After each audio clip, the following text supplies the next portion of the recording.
सभी लोगों को नमस्कार। मैं धीरेन्द्र प्रताप गोरखपुर से। दोस्तों, मोदी सरकार ने गरीबों को 5 किलो मुफ्त राशन देने का घोषणा किया है और राशन मिल भी रहा है। इस मुफ्त राशन पर स्वर्गीय अमरीश पुरी जी का एक विचार है, उसको सुन लीजिए, उसके बाद मैं आगे की बात करता हूँ। खाने के लिए आप लोगों को अनाज मिलता रहेगा। इन लोगों से कागज पर इनके अंगूठों के निशान ले लूं ठाकुर? अभी नहीं, पहले इन लोगों को हराम की खाने की आदत पड़ने दो। हाँ, तो दोस्तों, आपने अभी अमरीश पुरी जी का विचार सुना, जिसमें अमरीश पुरी जी बोल रहे हैं कि जनता को पहले हराम का खाने की आदत डाली जाए, जनता को हराम खोर बनाया जाए। तो क्या यह आदत हमारे देश के लोगों को पड़ चुकी है? जी हाँ, बिल्कुल पड़ चुका है। इसका एक सटीक उदाहरण मैं आपको बता रहा हूँ। दोस्तों, कोरोना के समय में लाखों लोग मरे।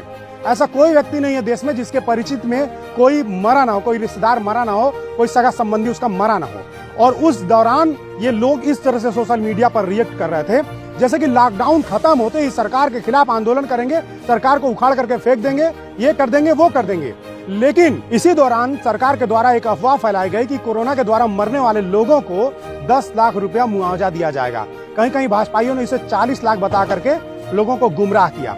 और जैसे ही फैसले की घोषणा हुई, तमाम लोगों के अंदर से आंदोलन का जो भूत था वो खत्म हो गया। तमाम लोगों के अंदर जो सरकार का विरोध था वो खत्म हो गया। इससे साफ पता चलता है कि जनता पूरी तरह से हरामखोर हो चुकी है, जनता को मुफ्तखोरी की आदत पड़ चुकी है।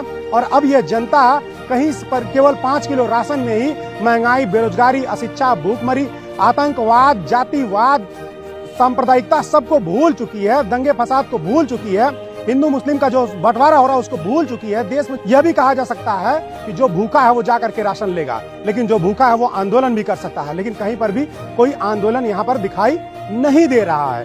देश में जितनी भी योजनाएं आ रही हैं, उन योजनाओं में से देखिए केवल इस तरह की योजनाएं आ रही हैं कि जनता को भिखारी बना दिया, जनता को मुफ्तखोर बना दिया, जनता को पूरा सरकार के भरोसे छोड़ दिया जाए। जनता को कहीं से भी आत्मनिर्भर बनाने की कोई योजना नहीं चल रही है। देखिए, सरकार शौचालय बनवा रही है, सरकार घर दे रही है, सरकार के सांसद विधायक पहुंचते हैं तो ठंडी में जाकर के कंबल दे रहे हैं, गर्मी में आकर के वहां पर प्याऊ लगा दे रहे हैं, घड़ा लगा दे रहे हैं कि पानी पीजिए।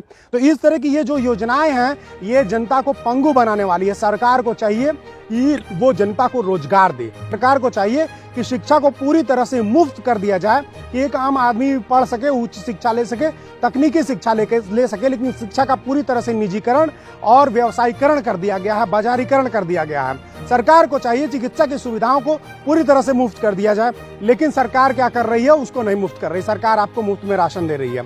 सरकार से सीधे सीधे मुद्दे की बात करनी होगी, सरकार से सीधे सीधे रोजगार की बात करनी होगी। जो भी खास करके ग्रामीण के जो लोग हैं, वो लोग जब कोई मुफ्त की बात आती है तो टूट पड़ते हैं। उनसे मैं कहना चाहूंगा कि ये जो मुफ्त का राशन या मुफ्त का कोई भी चीज आपको दिया जा रहा है, ये बिल्कुल मुफ्त नहीं है।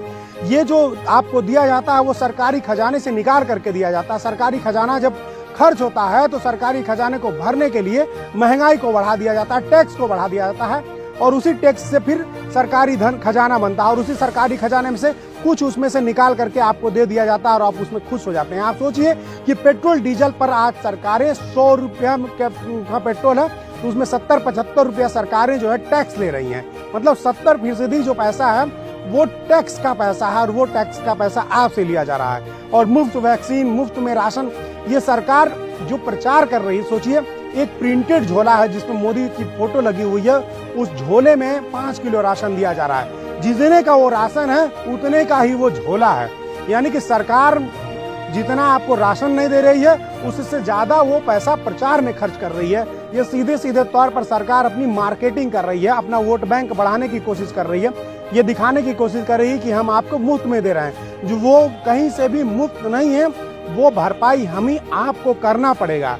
और आज हम अगर राशन मुफ्त में मिलेंगे, कंबल मुफ्त मिलेंगे, शौचालय मुफ्त मिलेंगे, घर मुफ्त मिलेंगे, तो हमको उसका भरपाई भी करना पड़ेगा। हमको टैक्स के रूप में वो पैसा आप सरकार को लौटाना पड़ेगा, और वही महंगाई के रूप में हमारे ऊपर आकर के फिर से गिरेगा।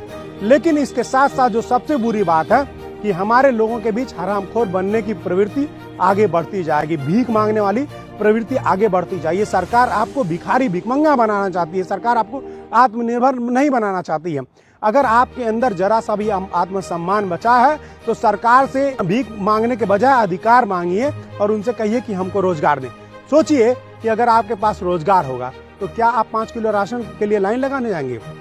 आप बढ़िया से बढ़िया खाना खरीद करके खा सकते हैं, आप बढ़िया से बढ़िया कपड़ा पहन करके खरीद सकते हैं।